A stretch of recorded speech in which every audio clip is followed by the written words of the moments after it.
Buenas tardes, bueno, me presento. Mi nombre es Eliana Silet, soy jefe del área de clientes de Dikita.com y nuestro ponente de hoy será Guillermo Márquez Mitre, quien es gerente de tecnología de Empresa es decir, de Dikita.com.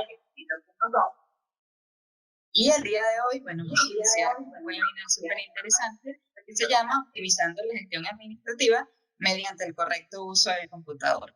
La idea es que podamos aclarar dudas sobre el funcionamiento básico del computador y de algunas aplicaciones necesarias para nuestra gestión día a día.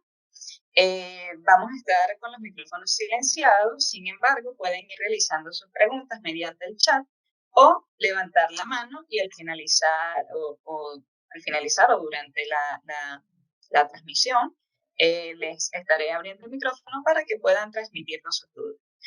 Bueno, sin más preámbulos, los dejo con Guillermo Márquez, quien les estará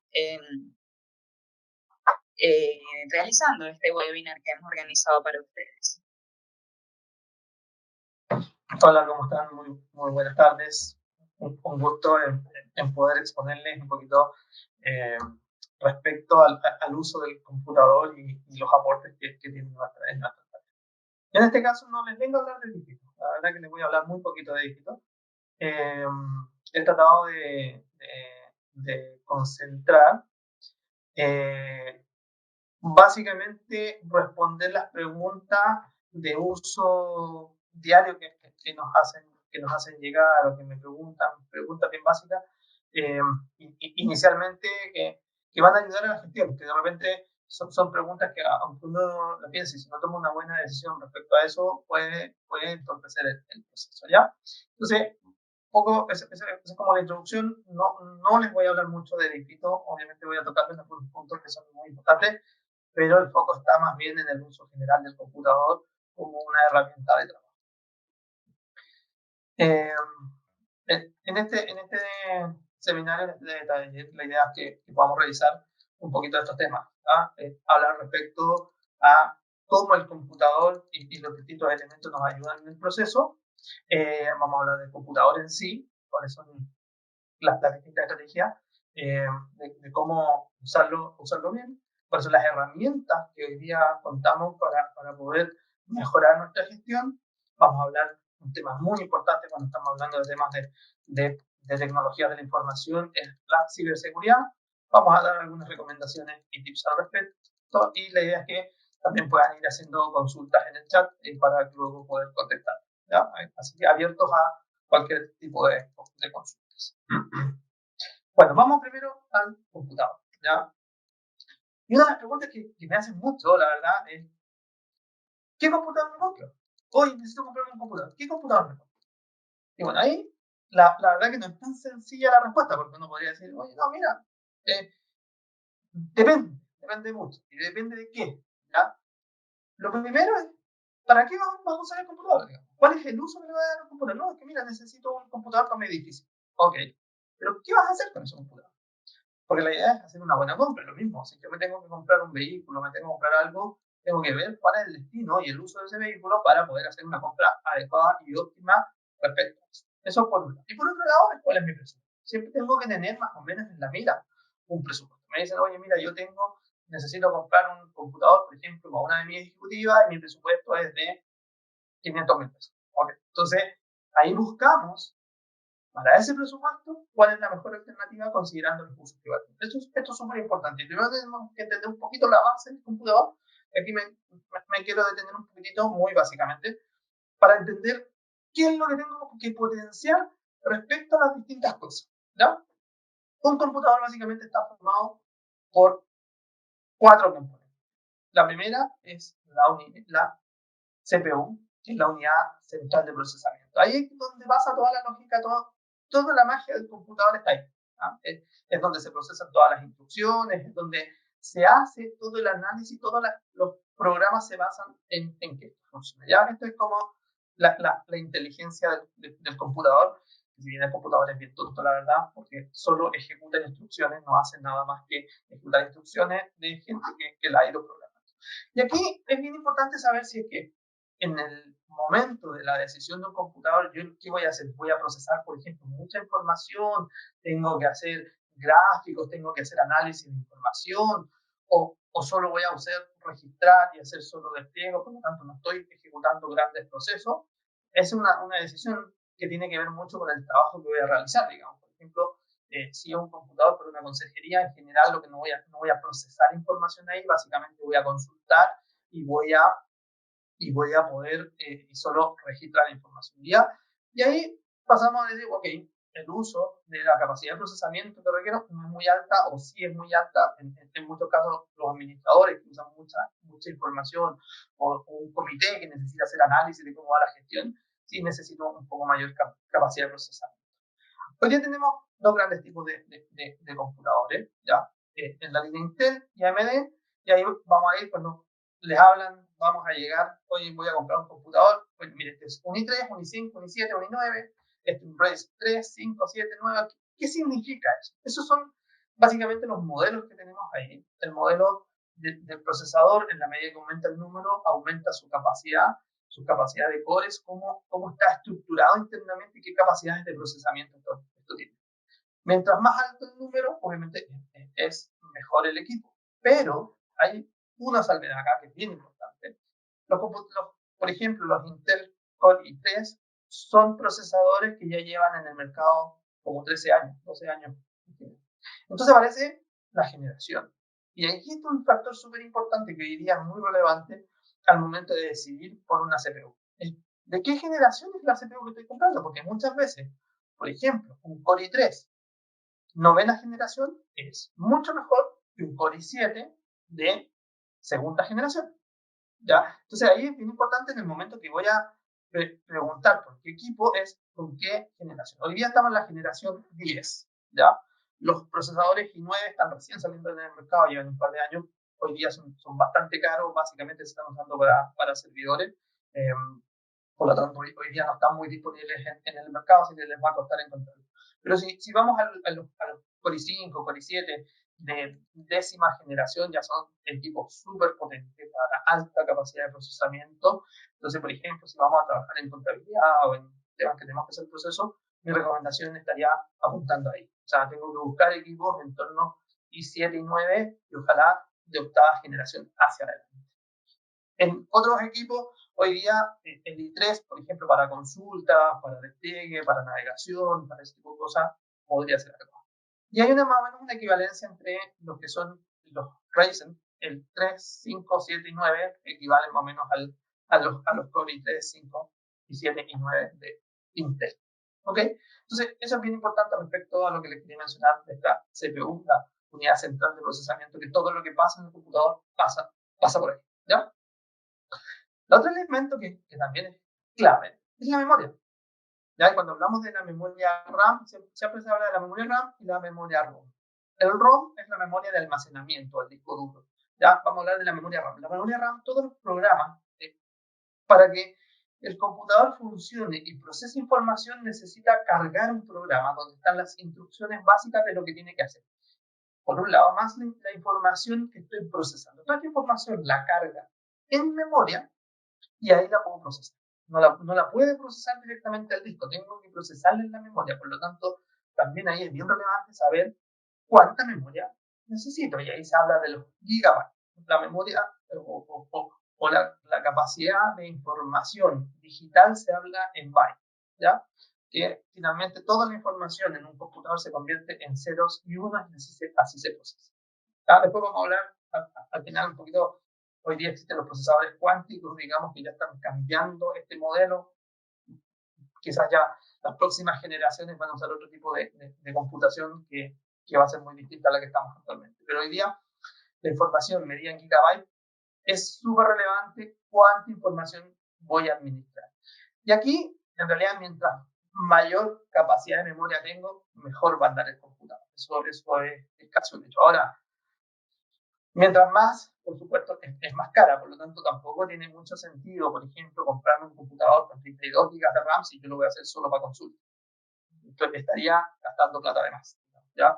Si es un computador que lo voy a ocupar para consultas, para visualizar información sin grandes demandas de que tengo que estar ejecutando 3, 5, 6 programas a la vez, que tengo por un lado los navegadores, que tengo Excel, que tengo Word, que tengo que hacer una conferencia, ahí sí necesito una buena capacidad. En esos casos, yo diría, ojalá en torno a los 12 gigas, 8 gigas como mínimo. Si es un equipo solo de consulta, con 4 gigas debería estar bastante. La tercera parte, que también aquí es bien clave, y aquí tenemos crecimiento bien importante respecto al tema del almacenamiento. Como yo la información que trabajo, pensemos que todo el trabajo que estamos realizando dentro de computadores de información, y la información es clave asegurarla y mantenerla respaldada y que ésta sea inalterable, digamos, ¿ya? Existen 3 tipos de dispositivos de almacenamiento. Lo que llamamos el disco duro, el HDD, digamos. Hoy día esta información se mide en teras, ¿ya? En terabytes o gigabytes es como medimos acá sus capacidades. Y es cuánta información puedo almacenar, cuántas canciones puedo almacenar, cuántos archivos puedo almacenar, cuántos PDFs puedo almacenar. ¿Ya? El disco duro se llama disco duro porque si uno lo desarma es una placa, los que somos un poco más viejos, digamos, vamos a acordarnos de los disquetes, que los disquetes eran discos flexibles, entonces ahí aparece este concepto de disco duro, que es una placa de fierro que va dentro, digamos, que una placa magnética que al hacer los procesos magnéticos respalda la información. Es un disco que tiene una cierta velocidad y tasa de transferencia. Si yo requiero alta capacidad de información, por ejemplo, en la conserjería guardo muchos videos de las cámaras que estoy procesando, por lo tanto requiero mucha capacidad de información. Ahí claramente convienen los discos duros, porque son mucho más estables que, por ejemplo, el disco SSD o el disco de estado sólido. El disco de estado sólido es funcionalmente igual que un disco duro, pero está construido con solo memoria. Es como un pendrive. Es un pendrive grande puesto dentro del computador. Entonces, en ese sentido, es un disco que es muchísimo más rápido que un disco duro.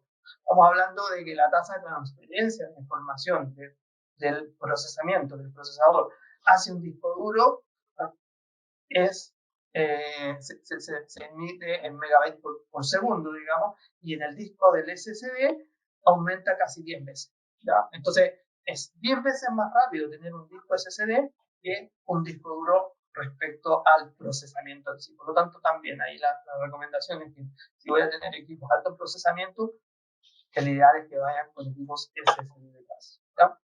Y después tenemos una tercera clase de equipos de almacenamiento, que son los almacenamientos que se usan más para respaldo hoy día, que son CD, DVD, Blu-ray, que me permiten almacenar alta cantidad de información y por mucho tiempo. Ya un Blu-ray hoy día podría durar tranquilamente 10 años almacenando información. No así, por ejemplo, un disco duro a los 10 años va a proceder a tener una degradación de esa información. Por lo tanto, siempre que necesito mantener información por mucho tiempo, que no va a ser accesada, sino que solo para respaldo, por ejemplo, tengo que buscar algún tipo de almacenamiento externo. ¿Ya? Hoy día también se usa mucho el almacenamiento en la nube, ¿ya? Para reemplazar estos dispositivos. El ideal es tenerlo ahí en la nube cuando lo quiero. Ahora, eso sí obliga a pagar mensualmente por esos tipos de almacenamiento. Y como último elemento es el dispositivo de presentación, el monitor o el display, que es donde yo voy a desplegar la información. Y aquí básicamente es un tema de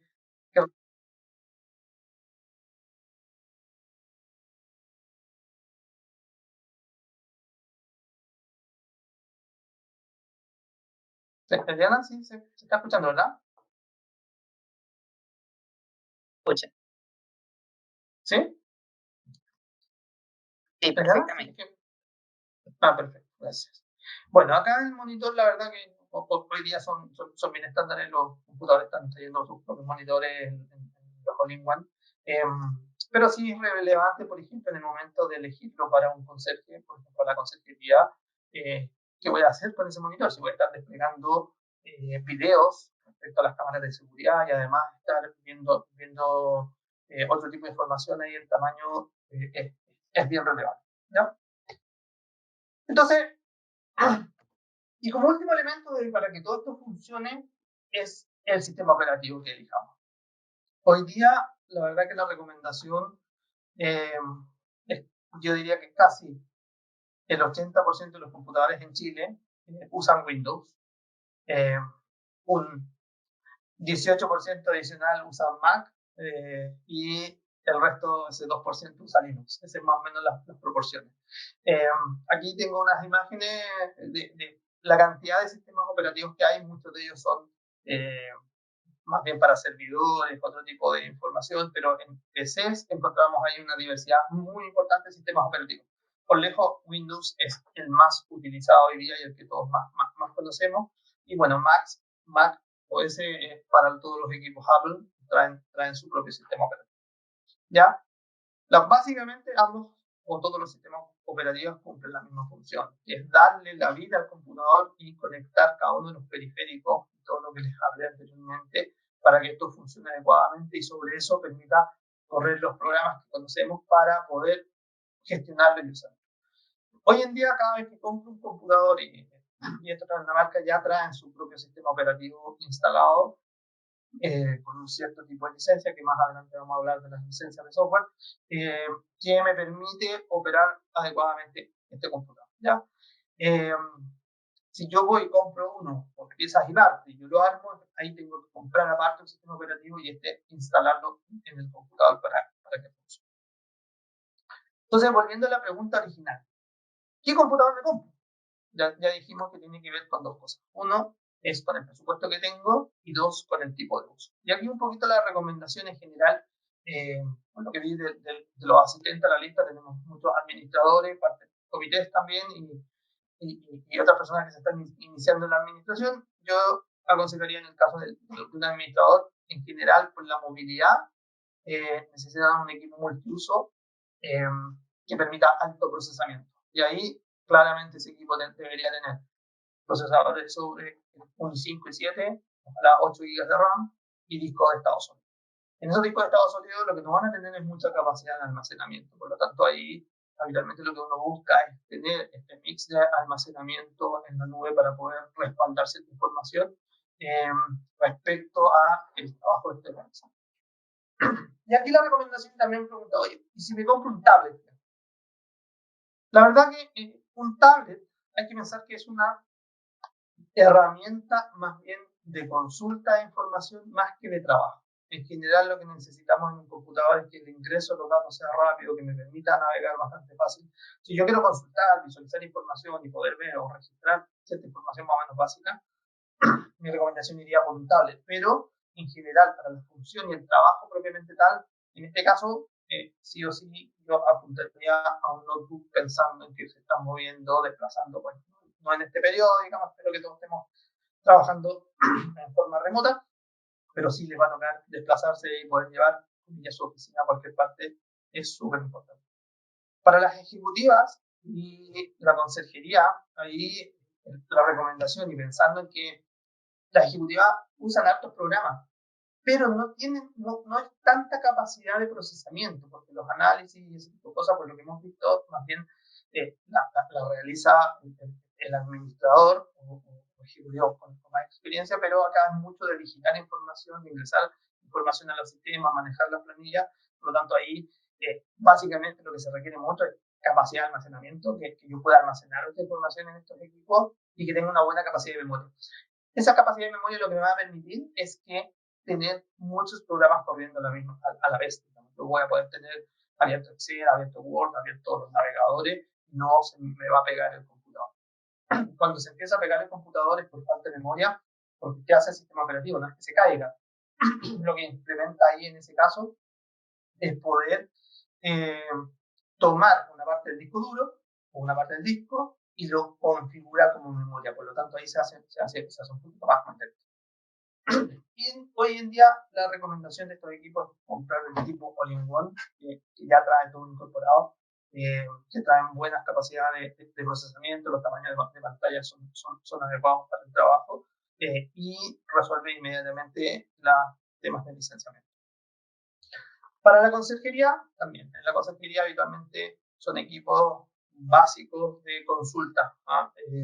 Y ahí va a depender si dentro de ese mismo equipo voy a poner los sistemas de monitoreo o no, si le incorporo un monitor adicional, por ejemplo, para que tenga las cámaras y el sistema de monitoreo, o si es 100% aparte, digamos, bueno, me enfocaría a tener un tipo de equipo que sea todo ¿ya? Si hablamos de presupuesto, más o menos, yo diría que el equipo de un administrador debería estar costando en torno a los 800.000 pesos. Para las ejecutivas, más o menos en torno a los 500, 600.000 pesos. Y un equipo para la conserjería debe estar en torno a los 400.000 pesos, 500.000 pesos, más o menos, para que tengan alguna referencia de número. Hoy en día hay un montón de ofertas, ¿verdad? Me ha tocado últimamente adquirir varios equipos y tenemos muchas ofertas que están siendo adecuados. Por ejemplo, la renovación de equipo también es muy interesante. Bueno, compramos el primer equipo, tenemos el equipo y tenemos que hacer varias cosas. Pensando como administradores o pensando como comité, mi responsabilidad no es solo comprarme mi equipo, sino que además le voy a tener que comprar el equipo y preparar el equipo por ejemplo, mis ejecutivas que van a trabajar, o a los conserjes, a las distintas personas que van a trabajar, y es parte de mi responsabilidad velar porque eso se haga bien. No estoy diciendo que necesariamente lo tienen que ser directamente ustedes, pero sí la configuración inicial es una configuración bien importante, porque me va a dar varias claves hacia el futuro. Por ejemplo, la configuración inicial, mi recomendación es siempre, todos los computadores tienen que tener una cuenta de administración. Entonces, cuando ustedes compren un equipo, la primera configuración, esa cuenta la configuran con usuario administrador. Y esa es la cuenta que van a administrar ustedes. La segunda cuenta, después le crean ya la cuenta propia del usuario. Entonces, si yo voy a tener una ejecutiva y le voy a estar comprando un computador, creo la cuenta de administración y le creo una cuenta a esa ejecutiva. El día de mañana, si esa ejecutiva no está, creo otra cuenta para otro ejecutivo. Pero siempre la administración del computador, con qué cosas se instalan, qué cosas no, o lo mismo para la consejería, eso depende de mí, depende de cómo yo lo estoy administrando, porque eso va a ser clave, por ejemplo, al momento del respaldo de la información, al momento de recuperar información ante una catástrofe o algo así. Eso ya con el administrador de ese computador lo voy a poder realizar. Mi Dios lo quiera, el día de mañana se nos enferma la ejecutiva y no tengo el usuario, no lo voy a poder entrar. Pero si yo tengo mi administrador, ese sí me va a poder tomar el control total de ese equipo y poder hacerlo. Por lo tanto, ahí la recomendación es, en esa configuración inicial, siempre creen un administrador primero y después crean los distintos usuarios que van a poder utilizar ese computador. La segunda dificultad que también se presentan es, bueno, este computador lo tengo que conectar a la red. Habitualmente hoy día es bastante sencillo al conectarlo, ya sea una Wi-Fi o por cable, se usa un direccionamiento IP. ¿Qué significa esto? Que cada computador en la red tiene una dirección. Lo mismo que las direcciones de las casas, pero en el computador. ¿Cómo le llega esta información? ¿Cómo le llega el correo a ese computador? Está basado en esa dirección IP. Entonces, para poder comunicarse con el resto del mundo, todos los computadores tienen una dirección IP. Antiguamente se usaban direcciones IP fijas. En el fondo, yo tenía que configurar 192.168, qué sé yo, mi IP era la 100. Hoy día se usa lo que se llama DHCP, Dynamic IP dinámica, que significa que el router o el switch me va a entregar ese IP y mi equipo se notifica de ese IP. Eso trae sus complicaciones también, sobre todo, por ejemplo, la impresora. Hay veces que las impresoras se conectan a la Wi-Fi y después no puedo imprimir. ¿Qué pasó acá? Es porque en algunos casos, cuando yo configuro mi impresora y la direcciono directamente a una IP fija, y la impresora se cambia de IP por esta IP dinámica, no la voy a volver a encontrar y ahí se me va a desconfigurar eso.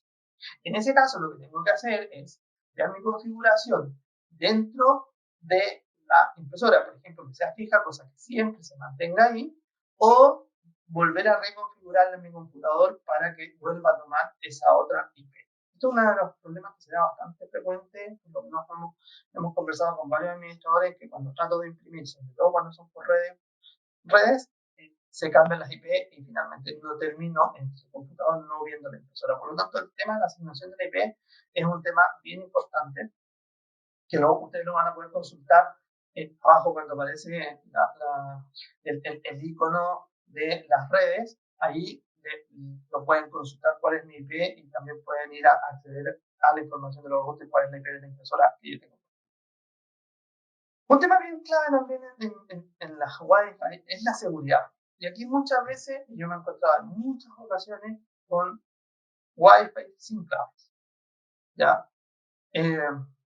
A través de la Wi-Fi pueden entrar al computador de todos los que están conectados en la red y sacar toda la información disponible. Vamos a hablar un poquito más adelante de lo que es la seguridad de la información. Por lo tanto, siempre las redes tienen que tener claves. Y por favor, claves seguras. O sea, no colocar 1, 2, 3, 4, 5, 6, Esas son las claves típicas que tienen. Hoy día hay software que uno los carga en el teléfono celular, les busca cuáles son las redes disponibles y empieza a probar todas las claves de acceso típicas y les aseguro que le van a encontrar la clave si es una clave muy sencilla. Por lo tanto, es muy importante la clave de acceso. Recuerden que no la están escribiendo siempre, por lo tanto, ustedes ya la ingresaron y la acabaron. Por lo tanto, tener una clave compleja no es tan complejo. O sea, yo escribo una clave con números, con gatos, con guiones, con distintas cosas para que sea una clave compleja, la van a tener que tener anotada, ojalá no en un papelito colgado en el computador, ¿no es cierto? Sino que la tienen anotada porque una vez la configuraron ya el mismo computador almacenó eso y después se conecta de forma automática. Entonces, no es necesario, muchas veces, no, es que no me voy a acordar, tienen que manejar una clave segura, ¿ya? Tanto para las redes Wi-Fi, porque es el punto de entrada a todos los computadores, los mayores pérdidas de información en los equipos es a través de las redes Wi-Fi, ¿ya? Otro aspecto que se maneja también, bien importante, que de repente ustedes les va a aparecer es cuando arman una red de Wi-Fi o se van a conectar, le aparece 2,4G o 5G. ¿Qué es eso? Eso básicamente son las multifrecuencias en las cuales se transmiten. Mientras más alta es la frecuencia de una red, es más rápida la transmisión. Mientras más baja, es más lenta. Pero, por otro lado, mientras más alta es la frecuencia, la cobertura es menor. Y mientras más baja la frecuencia, la cobertura es mayor. Entonces tengo que tener un trade-off entre esas dos cosas. O sea, si yo estoy muy lejos del punto de acceso, la verdad que me conviene conectarme con una red 2.4. Si estoy bastante cercano, me conecto con una red 5G y esa va a andar mucho más rápido. Estamos hablando casi 5 veces la velocidad de transmisión de una red con la otra. Por lo tanto, la recomendación ahí es configurar la red 5G siempre que la vaya a usar. Si no la voy a usar, estoy consumiendo energía además, estoy transmitiendo sin que se vaya a utilizar. Por lo tanto, yo le digo, no, usemos esta otra porque mis equipos están remotamente. Por lo tanto, ahí yo también voy a tener unos ahorros respecto a esa transmisión y son puntos de acceso que finalmente son riesgosos para la instalación que estamos revisando. Después tenemos el tema de acceso a Internet. Si yo no tengo acceso a Internet, ya sea por ADSL, por cable, digamos, telefónico, o por fibra óptica hoy día, una de las alternativas es usar las redes móviles, las redes celulares, lo que es Internet móvil, y ahí tenemos 3G, 4G, 5G, que es lo que se nos viene por delante. Hoy día estamos en la cama 4G, que nos permite tasas de transferencia bastante interesantes para el trabajo del día a día, se hace bien interesante. Sí, el tema acá son los consumos en general, los planes de datos tienen cierta tasa de transferencia, por lo tanto ahí hoy día las aplicaciones que tienen muchas imágenes, que tienen videos, que tienen distintas cosas, se van consumiendo rápidamente esos anchos de banda y lo que hace es que finalmente terminemos pagando bastante caro esa internet móvil. 5G es el desafío que tiene hoy día, ya está aprobada la ley, está aprobado en qué rango de frecuencia vamos a operar. Así que esperemos que dentro de los próximos años vamos a tener ahí una red súper interesante para poder incorporar mayores dispositivos, por ejemplo, a los edificios. Bueno, aquí ya tenemos entonces configurado nuestro equipo, lo compramos, ya lo tenemos configurado con los usuarios, estamos configurando, ya tenemos una Wi-Fi segura, con buenas claves de acceso, lo mismo para las claves de los usuarios. Por favor, ahí también incorporen claves que son seguras, o sea, no 1, 2, 3, 4, no el nombre de la persona, sino que mezclen números, o sea, caracteres con números que sean de fácil recordar, pero sí que mezclen esa información y también pídanle a sus trabajadores o a la gente con la que colaboran que tengan ese cuidado de tener esa política de ciertas claves.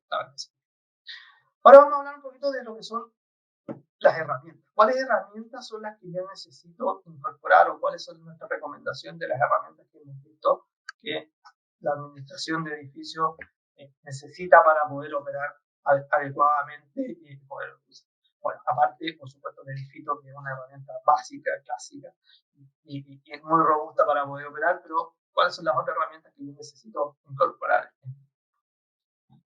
Lo primero, antivirus. Y aquí un tema que también me han preguntado mucho, me ha tocado muchas veces conversar respecto a este tema. Hoy día, tal como les hablaba, el tema de la seguridad de la información es clave. Eso, hoy día existe gente no muy eh, buena que se dedica a desarrollar virus, que se dedica a robar información, que se dedica a hackear sitios. Y hay mucha gente que lo hace. De verdad que la tasa de cibercrimen hoy día a nivel mundial va en aumento. Pero también hay que tener cuidado, porque me ha pasado que me he encontrado con muchos equipos en que tienen instalado 3 o 4 antivirus y finalmente lo que hace eso es degradar mucho la performance del equipo. Basta con un antivirus, no es necesario tener 2 o 3.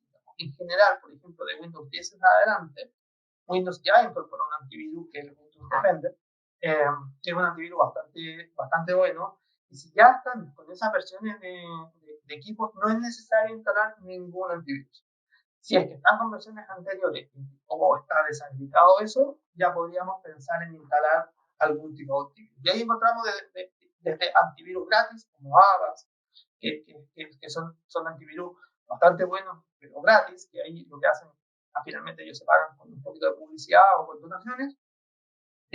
O otro antivirus como Kaspersky o los de SEA, de McAfee, que son antivirus ya pagos, que también son mucho más potentes y entregan mayores. Entonces, sí es importante tener un antivirus porque les va a evitar que se instalen malwares o se instalen distintos tipos de troyanos en sus computadores que finalmente lo que hacen es o robarles la información o destruirles la información, que eso es muy grave. O sea, que si yo tengo mis planillas donde tengo toda mi información y donde genero los documentos, si me destruyen eso, la verdad que estoy destruyendo mi trabajo. Por lo tanto, hay que cuidarlo mucho. Pero sí, como les digo, muy importante siempre es solo un antivirus. No usen más de uno porque empiezan a colisionar dentro de... Cada vez que se van revisando, empiezan y están todo el día revisando. Cada vez que se hace algo, el antivirus lo que hace es revisar que ese documento no tenga incrustado código malicioso. Por lo tanto, no es necesario revisarlo 2 o 3 veces.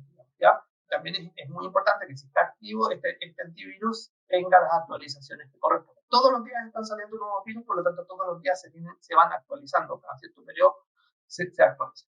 Pero aquí uno de los errores más comunes que he notado es que pueden tener 3 hasta 4 antivirus que he visto instalados y finalmente lo que hace es que el computador en sí se pone muy, muy lento. Y dicen, oye, no sé qué le pasa al computador, digamos, no me funciona, ya está viejo. No, muchas veces porque tienen corriendo muchas aplicaciones detrás, están corriendo en background, que ustedes no se dan cuenta, pero es porque están colisionando con eso. ¿Ya? Entonces, uno de los temas muy importantes es qué antivirus es el que yo voy a usar y cómo lo voy a configurar dentro de mi instalación, dentro de mi edificio, dentro de mi oficina de administración, dentro de mi computador. ¿Ok? Por favor, todas las consultas que van teniendo, vayan colocándolas en el chat para después poder ir contestando. Otra de las herramientas clásicas ya a esta altura casi todas las conocemos, pero sí es importante mencionarlo, todo lo que es el correo electrónico y las herramientas de ofimática. Hoy en día ya hemos evolucionado a tener casi todas las herramientas que existen ya en la nube. Ya tenemos 2 grandes líneas hoy día, todo lo que es las herramientas de Office de Microsoft, ¿ya? Y las herramientas Office de Google. Pero también existe una alternativa que se llama LibreOffice, que es una herramienta de código libre, que es gratis, que ustedes la pueden descargar y usar en su equipo. Hoy día tiene muchas de las funcionalidades que provee Office que están disponibles en ese equipo. Entonces, si yo voy a utilizar planillas básicas o voy a utilizar documentos sencillos, como por ejemplo para una conserjería o por ejemplo para cierto tipo de funciones, es una excelente alternativa pensando que hoy en día todas las suites de Google o la suite de Office son pagas. En general ya lo que antes podíamos encontrar estas licencias gratis siguen existiendo las que son de escritorio, o puede ser que por ahí alguno puede encontrar, digamos, pero en general todas las herramientas que son del tipo cloud, el tipo de trabajo en la nube, ya son pagas. Son licencias básicas, no de alto costo, pero sí son importantes tenerlas, porque es hoy día el complemento para cualquier computador. Un computador hoy día sin alguna herramienta de ofimática, la verdad que es bastante limitado. Y por otro lado tenemos los correos electrónicos. En muchos casos, de los que tienen empresas, que han creado sus dominios y han creado sus cosas, tienen que tener, ojalá, el correo corporativo, donde aparece el nombre de la empresa, donde se identifican como persona, y eso lo pueden hoy día contratar servicios en Gmail o en servicios Microsoft, en Outlook, para poder tenerlos personalizados. ¿Ya? Entonces ahí tienen que también tomar una respuesta de qué tipo de servicios de correo voy a utilizar y cuáles las herramientas de ofimática que voy a utilizar. Y esto lo estoy pensando no solo en mi equipo como yo administrador, sino que estamos pensando inclusive ya una empresa de administración, que tengo más computadores, que tengo personal a cargo, que tengo ejecutivas, que tengo personal en terreno, que tengo estas cosas, tengo que ver cómo voy a resolver esa problemática. Hay empresas que de repente al contratar un hosting, contrato viene el hosting, incorpora ciertos correos electrónicos.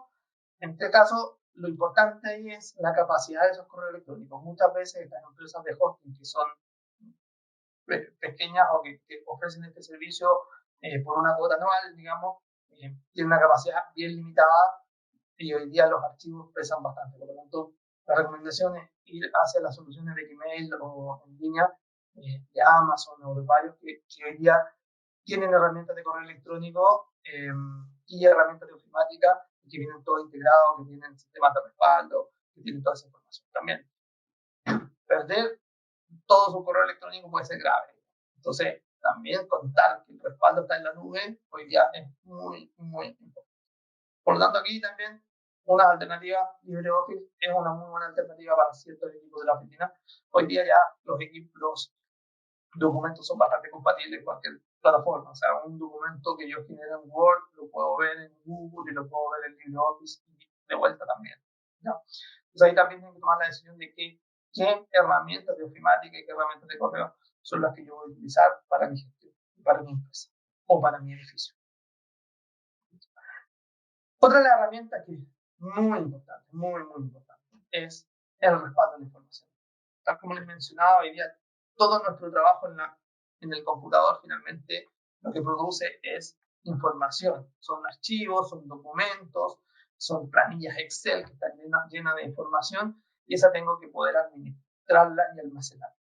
Hoy día las herramientas como Box, OneDrive, Dropbox son herramientas muy interesantes porque ustedes las instalan en su computador, ustedes definen una carpeta de trabajo y en forma automática está respaldando esa información en la nube. Entonces ya ni siquiera me tengo que preocupar de ese respaldo, sino que solo basta con guardar en esa carpeta. O sea, guardo en la carpeta Dropbox, por ejemplo, tengo toda mi estructura, todos mis documentos y están respaldados directamente en la nube. O las de Google Drive. ¿Ya? Todas estas herramientas que están ahí nos permiten, basta con que se instalan como una componente en el computador y se asocian a una carpeta y todo lo que está en esa carpeta está respaldado. Esto es muy importante. Aquí, si a ustedes tienen un en la calle, les roban el computador, lo que más les va a doler, les aseguro, es la información que van a perder. Lo más crítico que yo tengo en el computador es la información de trabajo que tengo ahí. Porque tengo todas mis planillas, toda mi información, todas las fórmulas que yo hice, todo el trabajo que hay detrás, la verdad que vale mucho dinero por lejos, lo aseguro por lejos, mucho más que el propio equipo así. Salvo que esté recién comprado, por supuesto, pero en general no es así. Bueno, y el edificio también, aquí sí les voy a hablar un poquito, tenemos un área de biblioteca donde parte de la información de los documentos que son importantes para la comunidad, la recomendación es que los guarden ahí, que quedan disponibles no solo para la administración, sino que también para el comité de administración, donde los documentos que son importantes deberían estar almacenados en el edificio, en las áreas de documentación o en las áreas de biblioteca. ¿Ya? Entonces, también aquí la recomendación es que si no están usando ninguna de estas herramientas, bájenlas. Muchas de ellas son gratis hasta cierto volumen. Por ejemplo, no sé, hasta varios gigas son disponibles. Y cuando yo contrato, por ejemplo, la suite de Office, en OneDrive hasta 1 tera de información de respaldo. Entonces, tener estas herramientas de respaldo de la información de todo el trabajo que tengo es muy, muy importante. ¿Ya? Y ahí las recomendaciones que usan alguna de ellas. Para que ustedes busquen que sea más cómoda y busquen los mayores espacios de almacenamiento, casi todos son muy similares en cómo funcionan. Gestores de tareas, también aquí, esto ya tiene un poquito más a la gestión y la operación, es cómo yo administro mis tareas, cómo gestiono las asignaciones, cómo sé de todas las cosas que tengo en la cabeza, que en muchos casos son muchas cosas de todo lo que me pidió el comité, y eso lo tengo que delegar, por ejemplo, a distintas empresas, o que tengo que contratar a un proveedor, o que tengo que contratar a distintas empresas. Existen muchas herramientas de gestión de la información, como Trello, que me permite generar tareas y saber en qué estatus está cada tarea, agrupar tareas, hacer grupos. Hay ciertas herramientas que son bien específicas para el trabajo de ellos, entonces también cuestionarse y preguntarse si yo requiero alguna de estas tareas. En Edifito tenemos ahí un gestor de tareas bien básico, la verdad, pero sí me apoya a asignarle todas las tareas, por ejemplo, a la consejería, qué cosas necesito que me hagan en la consejería, o pueden administrarlo a través de Edifito. Ya vamos a tener algunas sorpresas hacia adelante al respecto de eso, pero también aquí las herramientas de gestión de tareas son bien importantes cuando me toca delegar muchas de mis funciones. Por ejemplo, un administrador, estamos pensando que tiene varios edificios y necesita crecer y necesita contratar más personas, el cómo delego las tareas a estas distintas personas o cómo las administro es muy importante, y hoy día en la nube encuentran muchas de estas herramientas. Además de estas mismas herramientas están integradas con los celulares, por lo tanto dentro del mismo celular yo voy a tener la posibilidad, por ejemplo, en Trello, alguna de las que yo uso a veces, tengo toda la información, por lo tanto yo sé en qué está ejecutándose cada una de las tareas. Yo uso otra herramienta para todo lo que es gestión interna de mi área de tecnología, digamos, que se llama Kira, donde ahí yo todos los requerimientos que nos van llegando de los distintos administradores, de distintas personas, ahí los ordenamos, los priorizamos, hacemos las asignaciones. O sea, apoyarnos con herramientas para esta gestión optimiza mi gestión definitivamente para lo que son tareas un poquito fuera de la parte administrativa, sino que más bien las tareas propias de la coordinación del propio equipo de trabajo. ¿Ya? Y hablando del equipo de trabajo, también es muy importante, sobre todo en este minuto, el tema de las conferencias. El tema de las conferencias en línea, de poder estar conectado, de poder estar teniendo un chat con ellos, una comunicación fluida, permanente, es muy importante. Por lo tanto, dentro de Edifito hemos creado una plataforma para poder hacer todo lo que es las conferencias internas, poder hablar con el comité, poder tener esas reuniones, que es muy sencillo, te entran a una sala de conferencia, crear conferencias, e invitan a las personas del comité o de los distintos equipos de trabajo internos que tengan y pueden hacer sus reuniones ahí. Pero además, por ejemplo, si necesitan comunicarse con proveedores, necesitan estar ahí al día con las distintas cosas o trabajar con alguna otra persona de su equipo, usar una herramienta de conferencia hoy en día es clave. Es muy importante, sobre todo en este modelo remoto, y muchas veces también en la misma administración, comunicarme con el conserje dentro del edificio, tener un par de reuniones de coordinación de trabajo al día. Nosotros usamos mucho Edifito para hacer nuestras coordinaciones internas, estar viéndonos cara a cara, face to face. Es distinto en estos momentos de pandemia, que nos tenemos que cuidar entre todos. Así que también la invitación es que usen alguna herramienta, elijan una. Casi todas tienen hoy día una versión gratis, inclusive ya en WhatsApp está implementando las conferencias, así que ya se van a hacer conferencias directamente en WhatsApp. Una de las herramientas que bien utilizada hoy día, el tema del chat, armar estos grupos de trabajo también es importante. Entonces ahí también la invitación es que elijan una y que sea consensuada. Aquí yo creo que lo importante es que con este hago una reunión en Meet, con este otro lo hago con Zoom, con este lo hago en Edifito y con aquí. No, traten de buscar una herramienta que les sea cómoda y que sea más bien consensuada, donde se definan los procesos para una conferencia. Por ejemplo, definan ciertas normas. Las normas de una conferencia son bien importantes. Por ejemplo, que al entrar a la conferencia todos partamos con las cámaras encendidas y los micrófonos apagados, el saludarnos, el vernos, es muy importante para saber cómo está ahí. Hemos visto también en internet algunos chascarros, así que tienen que tener cuidado cuando estén las cámaras encendidas. Pero tener estos protocolos de cómo se llevan adelante las reuniones también son muy importantes para tener conferencias y reuniones efectivas, ¿no? Así que, bueno, la invitación para los que no conozcan las conferencias de Digito, entren, la verdad que es muy interesante, permite tener ahí hasta más de 100 personas que pueden estar conectadas a una conferencia, permite hasta 16 cámaras en vivo y permite compartir dos pantallas, o sea, dos personas pueden estar compartiendo la misma pantalla y se los muestra todo integrado, y todo esto dentro del mismo contexto y solo autorizado a los que van a entrar al edificio. Entonces, para hacer asambleas, por ejemplo, asambleas virtuales o ciertos comités, es una de las herramientas más indicadas.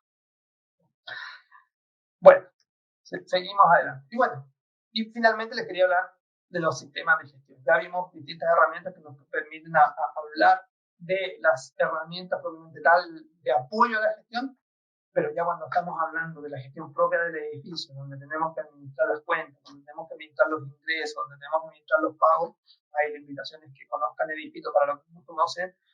Y para los que no conocen, también la invitación es que sigan conociendo Digito. La verdad que nos hemos dado cuenta que hay muchas herramientas, muchas funcionalidades que tiene Digito y que básicamente no la usan, porque hay muchas veces que la usa el administrador o los ejecutivos, y el administrador no las conoce, o los ejecutivos solo usan esas herramientas y, por ejemplo, no ven las herramientas de mantención o no ven otro tipo de herramientas. Así que ahí también la invitación es a los que no la conozcan, que le conozcan el Digito y conozcan las nuevas funcionalidades que estamos incorporando siempre.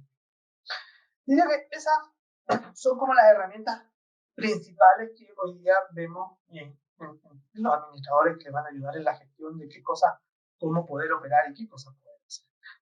Vamos a hablar de un tema que para mí es muy importante. El tema de la ciberseguridad o la seguridad de la información es un tema bien importante, ¿ya?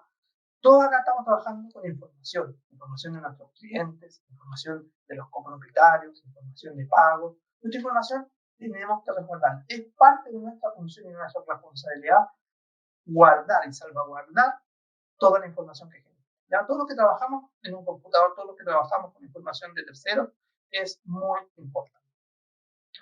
Primero que hablemos un poquito cosa básica, ¿qué es la ciberseguridad? Digamos, ¿ya? Es herramientas, políticas, conceptos, todo lo que tenga que haber detrás para asegurar cómo guardo y almaceno esa información y tener prácticas idóneas. Lo que les explicaba de las claves, por ejemplo. El tema de, no quise colocar fotos en esta presentación, pero uno busca fotos de vulnerabilidades de seguridad y va a aparecer los monitores con los papelitos con las claves pegadas. El enviar libremente una clave por correo electrónico que se lo mando a 10 personas, siendo que es solo para una persona.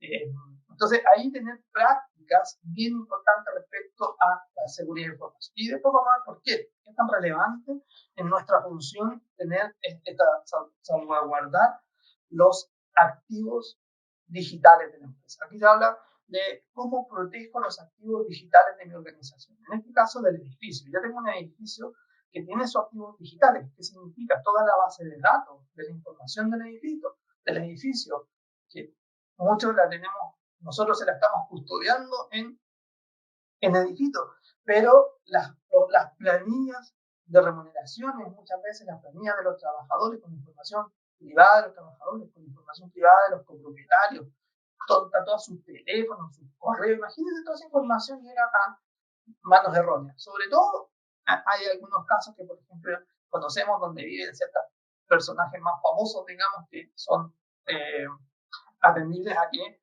sean mucho más atacados. Entonces, toda esa información, todo lo que tenga que ver con la ciberseguridad, cómo yo respaldo, almaceno y custodio esa información, estamos hablando de seguridad de la información.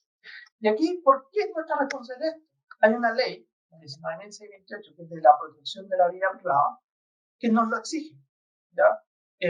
Esta ley separa la información en estos atributos. Primero, ¿qué es la información de carácter personal? ¿Ya? Toda la información de carácter personal es toda la información que permite identificar a una persona. ¿Ya? El nombre, el root, la dirección, su ubicación, el número de teléfono, todo lo que tenga que ver con la identificación de la persona, que con algunos de esos datos yo me permite identificar a la persona, es una información de datos de carácter personal. Todos los datos que sean llamados sensibles son características de esta persona. Por ejemplo, si es casado, es soltero, si es viudo o separado, toda la información que lo caracteriza de alguna forma, si tiene alguna electrodependencia, si tiene alguna enfermedad, si tiene algún tipo de cosas, son datos sensibles. ¿Ya? El registro de datos es cómo yo almaceno esta información, ya sea automático o manual. Aquí, ojo, los documentos manuales, por ejemplo, la impresión de una planilla de los datos personales de los copropietarios, es un documento que debe ser custodiado bajo la ley 19.628, que es de protección de la información privada. Si ese documento yo lo dejo en la conserjería, ese documento no puede andar volando, no lo puede ver ninguna persona porque estaría atentando contra esta ley. ¿Ya? Por lo tanto, el tema de cómo yo trato esta información, estos datos, cómo la almaceno y cómo la comunico, es muy relevante. Esta información respecto a la seguridad de la información que ustedes tienen que conversar con sus conserjes, por ejemplo, que ustedes están entregando información, ellos tienen que tener la información para trabajar en su operación. Esa información es solo para su trabajo. Ellos no pueden agarrar ese documento, por ejemplo, y llevárselo a su casa. Ahí hay mucha información que puede ser muy valiosa y algunas de las personas van a querer tenerla. En muchos casos sabemos que el acceso a esa información hace que pasen ciertas cosas que a uno no le gusta, que puedan haber robo o que se filtre información y, oye, sabemos que tal persona está de vacaciones y esta persona es famosa, por lo tanto tiene tanta información que pone en riesgo la vida privada de las personas. Por lo tanto, la seguridad de la información es muy relevante acá en el minuto que ustedes tomen información de un condominio, en el momento que están administrando y esa información la distribuyen, ustedes tienen que tener muy claro quiénes la están utilizando en el momento que se la entregan a esta persona, ya sea al conserje, velar porque ese documento no puede salir de la edificación, velar porque ese documento esté disponible solo para las personas que estén disponibles y no que cualquiera que se meta a la conserjería puede sacar el listado, le saca una foto y ya tiene el pantallazo de toda la información de la comunidad. ¿Ya? Entonces, el tema de respaldar información, ¿perdón? Sí, Guille, tenemos una persona que quiere participar. Le voy a abrir el micrófono para que haga su pregunta directamente, ¿sí? Ella es Julie Calle. Ok, hola Julie, cuéntame. Ya, Yuri, recuerda que tienes que activar el sonido para poder ingresar.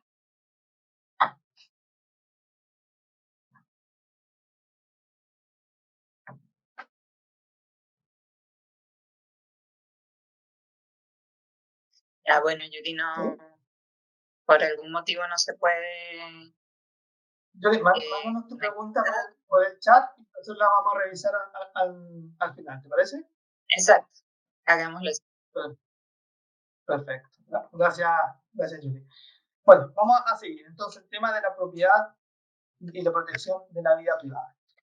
¿Qué ámbitos involucra la seguridad de la información? Estos 4 ámbitos, ¿ya?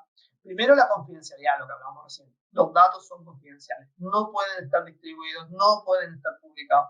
Por ejemplo, ¿es válido, esta pregunta nos la han hecho mucho, publicar la lista de morosos en el ascensor? No se puede hacer.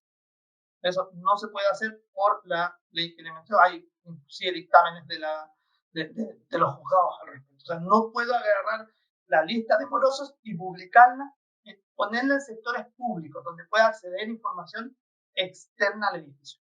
La información respecto de la morosidad del edificio es una información financiera que te habilita la ley de copropiedad a poder publicarla, porque parte de mi función es entregar la información del estado de situación de la comunidad. Y eso, el estado de morosidad, lo tengo que entregar.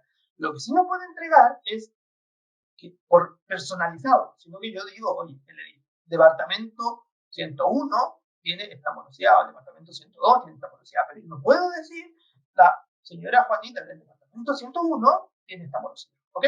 Entonces, la confidencialidad de la información es muy importante. La autenticidad de la información es también velar porque la información sea auténtica y fidedigna. No puede pasar que se me den vuelta datos. Y hay que tener mucho cuidado con el tema de la integridad de la información, que es cuando yo hago los tratamientos en planillas Excel, por ejemplo, que estoy administrando información y me equivoco en copiar o hago mal una fórmula, ahí atento contra la integridad. Y eso también es una falta de la seguridad de la información. Yo tengo que velar y tener controles para asegurar que la información que estoy administrando sea íntegra y no sea modificada por ninguna persona. Que si yo tengo registrado un pago, por ejemplo, ese pago es íntegro y nadie fue modificado a tener ese historial. Por eso, en muchos casos nos pasa que nosotros en Edifito pueden hacer algunas cosas, pero algunas otras cosas no las pueden hacer directamente porque atenta contra la integridad de la información, y ahí nosotros sí somos bien cuidadosos con esto porque nos sentimos parte de poder apoyarlos con este tema de la seguridad de información a ustedes al usar nuestra herramienta. Por lo tanto, en algunos casos que entendemos que les va a molestar, dice, oye, escucha, ¿por qué tengo que ver? No lo voy a hacer yo. Porque no lo puede hacer ustedes directamente, porque muchas veces no son directamente ustedes, si tienen un ejecutivo, tienen alguna otra persona, pero tenemos que velar por esa integridad de la información porque estamos amparados bajo lo que es la seguridad de la información que tenemos en la ley. Y el último punto que es muy relevante es la disponibilidad también. Lo que hablábamos recién, tener disponible la información en el momento que se requiera, también es un tema de seguridad de la información. Y por eso le hablaba de los respaldos de la información, asegurar que esa información esté respaldada y nadie se la pueda estar robando, nadie puede estar tomando, no saco nada con respaldar. Por ejemplo, voy con un CD, respaldo la información del computador que está en la conserjería, porque está ahí el libro digital de la conserjería, y después voy y lo dejo por ahí encima.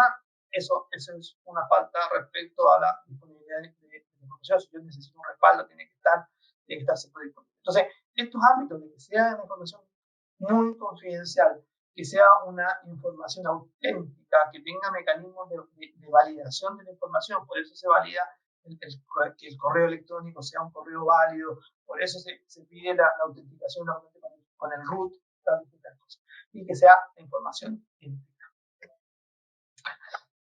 Dentro del ámbito de la seguridad de la información también vamos a hablar un poquito de lo que tiene que ver con las licencias de software. Existe la ley 17.336, que es de la ley de propiedad intelectual, donde asegura para respecto de la creación de cualquier propiedad intelectual, ya sea una obra, un dibujo, una pintura, una canción o un software. Un software también está amparado bajo la ley de protección de propiedad intelectual y me permite registrarlo. Y por eso se cobran las licencias. La licencia de software es un acuerdo de uso, ¿ya? Donde existen básicamente ya tres tipos de licencias, y aquí se las quiero mencionar. Primero, la licencia OEM, que es la licencia cuando ustedes compran un computador, por ejemplo un notebook, y ese trae instalado Windows. Esa licencia le sirve solo para ese computador Windows. No es que yo después me cambie de computador y me quiera llevar esa licencia, ¿ya? Es una licencia que solo se vende instalada en los equipos y le funciona solo en ese equipo. Y una licencia que es bastante barata. Por eso es bueno, muchas veces sale más conveniente comprar un equipo con la licencia ya instalada que comprarse un equipo desde cero y a ese comprar una licencia para instalarse, ¿no? Existe también la compra de licencia, que es el ir y poder comprar la caja donde viene el CD o donde viene hoy día ya ni siquiera eso, sino que viene una llave, una key, que me permite descargar el software desde internet y activarlo en mi computador, ¿ya?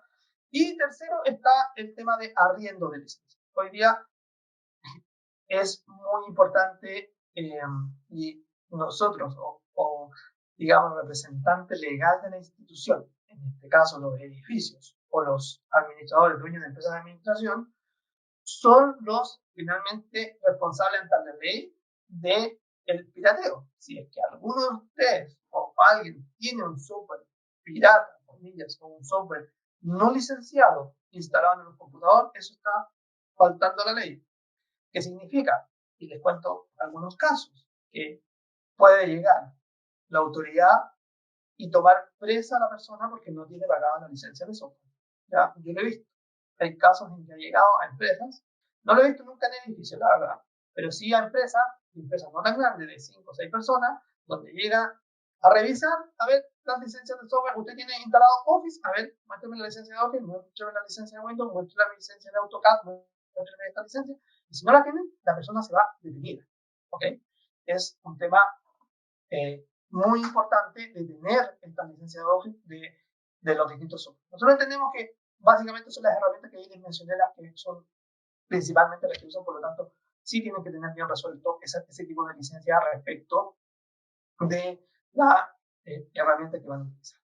Tenemos la licencia de software de código libre. ¿Qué significa eso? Lo han escuchado mucho cuando se habla de Linux, se habla de LibreOffice, se habla de estas herramientas que son de software de código libre, son libres de usarse y además está el código disponible. En algunos casos, ojo, no necesariamente de código libre significa una licencia gratis. Muchas veces que es de código abierto o código libre, que yo puedo descargar el código.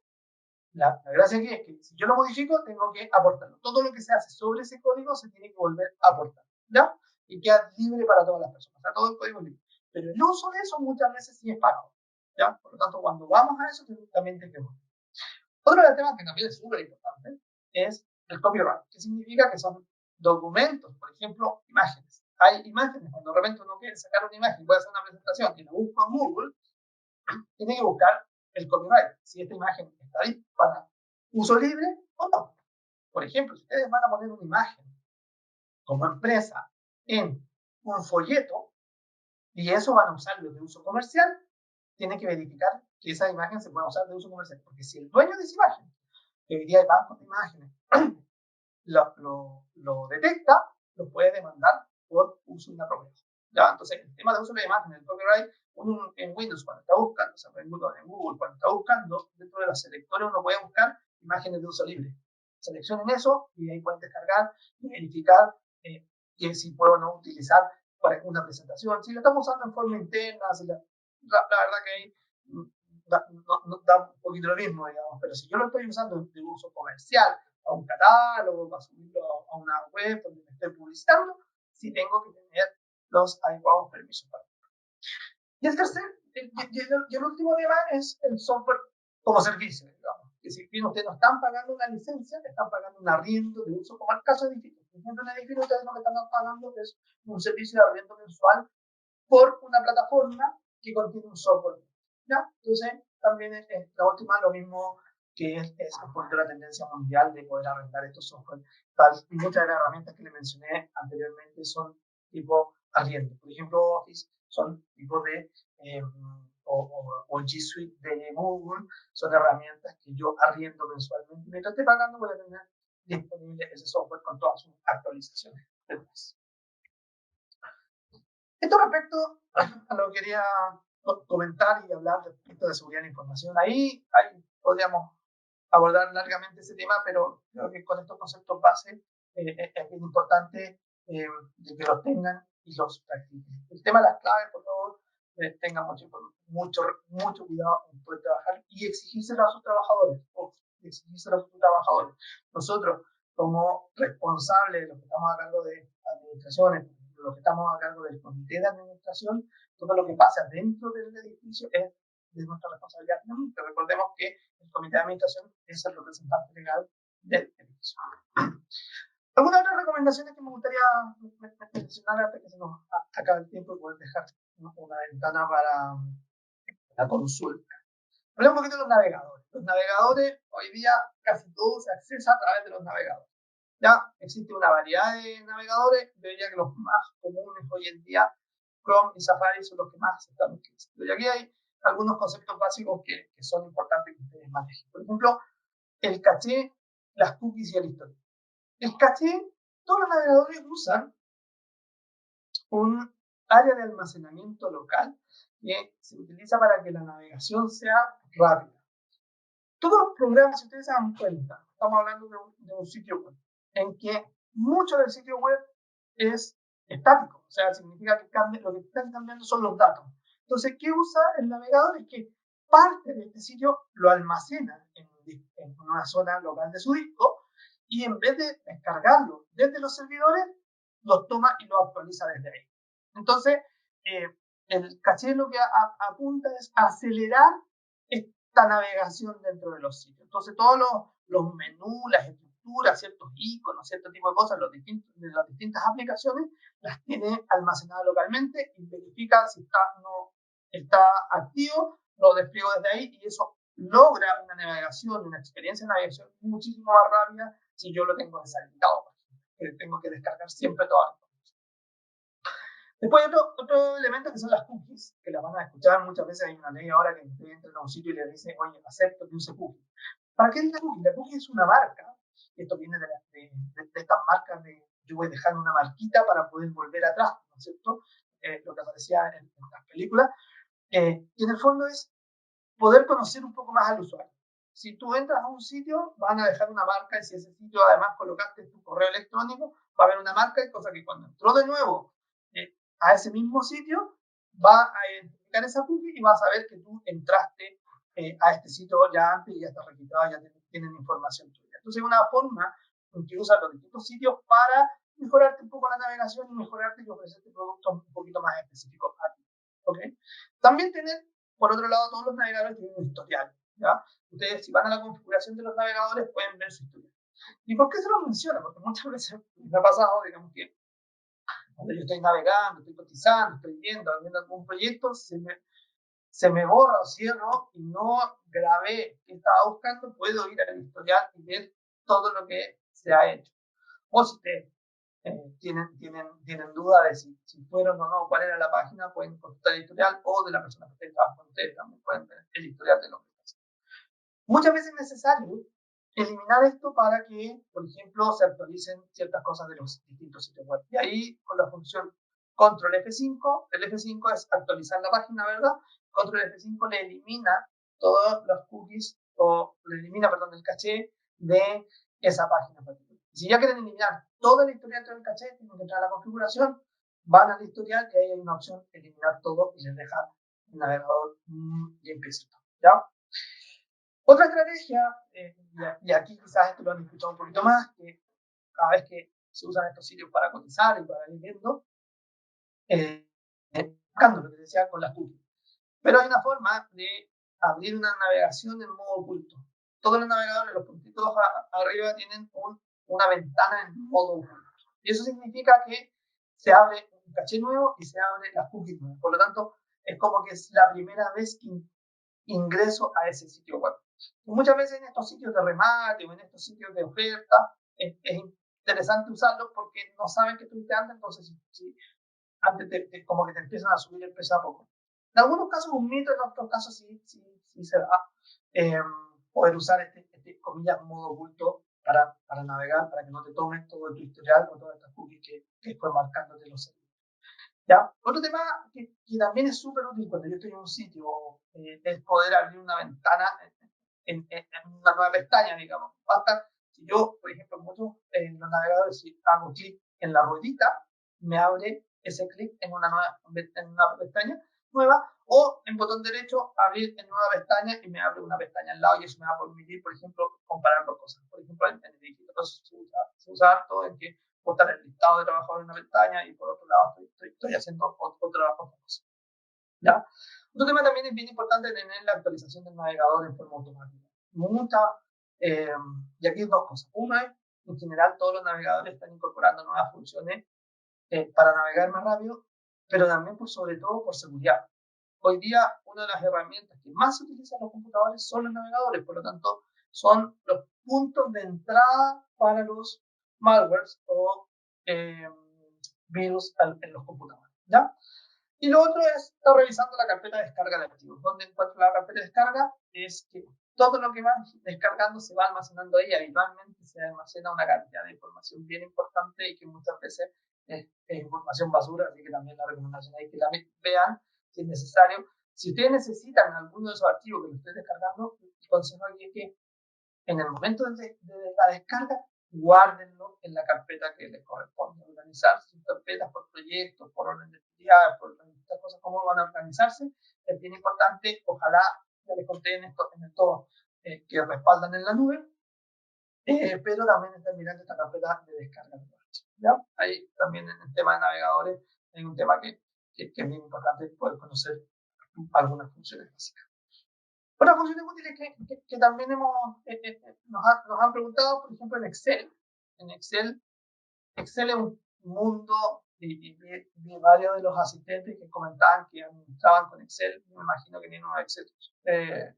Da para hacer casi un sistema de esto, la verdad. Tiene con muchas fórmulas, el tema de las tablas dinámicas, el poder construir macro. Ahí es muy importante y la invitación, efectivamente, Excel puede ser una tremenda herramienta de apoyo. Yo me apoyo mucho en Excel cuando tengo que hacer análisis, funcionalidades, cosas de ese estilo. Saber usar las fórmulas, y aquí es un gran desafío. Hay hoy día en Internet muchos tutoriales, por ejemplo, de cómo hacer tablas dinámicas, cómo hacer pivot table, que hoy día te permite hacer análisis de información por distintas vistas, filtrando información, que es súper interesante. Y también la incorporación de fórmulas como el sumar, son fórmulas como subtotal o fórmulas de buscar B, de buscar de una plantilla a otra para ver información y poder cruzar, por ejemplo, correos buenos con correos malos, poder hacer todo ese tipo de cosas. En Excel es una herramienta súper potente. No solo Excel, todas las herramientas del tipo planilla electrónica, las de ofimática que conversamos más. ¿Ya? Eso yo creo que es de las cosas que ojalá que tengan tiempo en YouTube van a encontrar un montón de cursos y de cómo hacer ciertas funcionalidades. Dense el trabajo, buscarlo, porque ahí la verdad que les puede ayudar a solucionar muchos problemas particulares que necesitan. Otra de las funciones que también les invito a conocer, que es muy útil, es en Word, lo que es la combinación de correspondencia. Cuando nos toca hacer cartas personalizadas, cuando nos toca hacer mucho este tipo de cosas, y que no quiero mandar una carta común a todos, bueno, en Digito tenemos el tema de las correspondencias, donde yo puedo elegir los distintos campos y poder personalizar esa carta que le va a llegar a cada una de estas personas. Pero si necesito hacerlo dentro de lo que no tengo editado, el correspondencia, por ejemplo, si yo tengo un Excel con todo mi listado trabajado, con todo mi listado de copropietarios y con todos sus nombres, y defino un template de cartas, puedo juntar estos dos y generar cartas personalizadas para todos en forma muy rápida. Y aquí la tercera herramienta que es súper interesante, que es cómo yo tengo esto y puedo imprimirlo en un PDF. Hoy día las versiones más modernas traen una opción directamente en exportar a PDF y me genera el PDF. Pero si es que no tienen esa opción en su equipo, existe una herramienta que se llama PDF Creator, que lo que hace es que uno la instala y como que se genera una impresora más. Entonces cuando ustedes van a imprimir, le doy imprimir y selecciono como impresora el PDF Creator. Y lo que hace es que le genera su PDF y ese ustedes lo pueden tomar y lo pueden mandar por electrónico. Es una herramienta súper útil al momento de estar haciendo cosas. Si es que, por ejemplo, impresiones de Office o algún software que quiero imprimir algo, por ejemplo, hice un diseño, hay varias herramientas de diseño donde yo puedo dibujar y lo quiero imprimir y no tengo cómo, lo hago a través de esta herramienta y me permite generar el PDF y poder distribuir. Bueno, eso es más o menos lo que tenía preparado, lo que les quería contar hoy día, respecto a las distintas herramientas y uso del computador. Hablé bien poquito de Digito, la verdad, no era una reunión para poder hablar de Digito, para poder comentarles de eso. Otro día tendremos la ocasión para eso. Así que dejo abierto a que si hay preguntas, Eliana, lo podemos revisar. Sí, en efecto, María Lescano nos realiza una pregunta con respecto a la seguridad de la información. Dice, ¿puedo decir que el departamento 101 tiene morosidad con la información disponible en el conservador de bienes raíces, con el número del departamento y la dirección del edificio? Conozco perfectamente al propietario del departamento 101 y todos los datos que se pretenden proteger. Entonces tampoco podría mencionar el número del departamento. ¿Es así?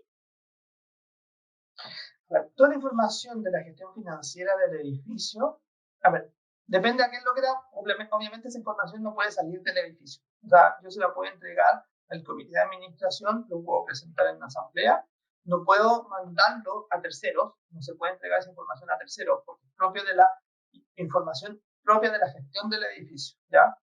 Efectivamente, no es tan fácil llegar pues yo necesito la hoja, el folio, necesito las cosas para llegar a identificar plenamente al dueño de ese edificio, digamos, a ese departamento. Efectivamente, quizás si tengo el rol, voy a poder llegar fácilmente, pero no solo con esos datos no es tan fácil llegar al dueño. Pero sí es necesario entregar la información respecto a la morosidad, individualizando la unidad, sí, se puede hacer, pero solo dentro del ámbito de la administración y a los que les corresponde tener esa administración. O sea, a los comités, en forma interna, eso no puede salir del edificio, no lo puedo publicar en el muro, digamos, no lo puedo publicar en el ascensor, que muchas veces se hacía. pero sí tengo que individualizar para que en el contexto de entregar información de gestión del edificio tenga que tener esa información disponible. Ahora, ¿cuándo pueden salir? Es, por ejemplo, obviamente cuando ya hay alguna morosidad y que eso pasa a un tercero, y ese tercero es un abogado, por ejemplo, que va a iniciar un trámite de cobranza judicial, se puede realizar, por supuesto, pero obviamente tienen que estar los acuerdos de confidencialidad y un contrato de servicio que respalda un poquito que esa información va a ser protegida y custodiada a ese respecto. Perfecto, bueno, María Lascano te agradece por responder, Guillermo. No sé si hay alguna otra pregunta, alguien que quiera participar. Por este lado, bueno, ya el chat de preguntas está completo. A ver, perfecto, quedaría que todos entendimos perfectamente tu explicación, Guillermo, que además, bueno, uno piensa que conoce computadores a veces y qué interesante siempre aprender un poco más, ¿no? Muchísimas gracias por tu participación. Muchísimas gracias a los participantes que estuvieron atentos a tus comentarios y a tu enseñanza. Y bueno, quedaría solo despedirlos y esperarlos para nuestros próximos seminarios. Muchísimas gracias, Eliana, por la invitación. Muchas gracias a todos los que participaron de este seminario, que abierto a cualquier consulta que necesiten o que nos puedan hacer. Nos pueden mandar directamente un correo a Edifito o a través de solicitudes, que encantado de poder atenderlo y poder responder cualquier cosa. Muchísimas gracias. Muchas gracias.